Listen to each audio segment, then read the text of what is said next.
In this video, we'll show you how to create powerful automation tools using JAMS with Microsoft PowerShell.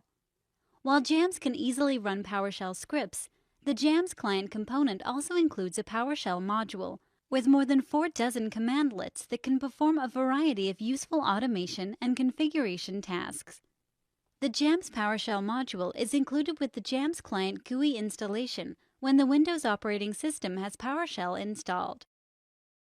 PowerShell commandlets provide alternative ways to simplify and automate repetitive tasks using scripts. For example, with PowerShell, you can get or set a JAMS variable value to control a JAMS trigger definition, which forces a JAMS entry to delay until certain conditions are met. Or you can submit a job that passes parameters from one job to the next.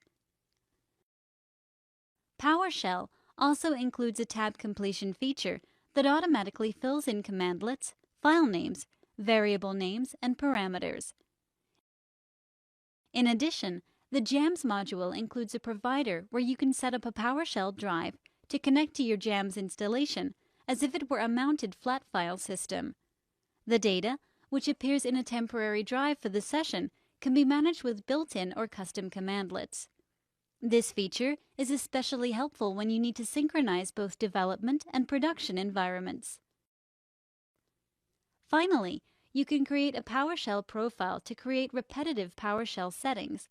For example, you can automatically add the JAMS PowerShell module, define a JAMS PowerShell drive, or a default JAMS server, so you don't have to reconfigure these settings from scratch every time you launch PowerShell. To learn more about PowerShell integration, please visit our support site at support.jamscheduler.com, where you can find many articles, sample jobs, and recommended PowerShell settings.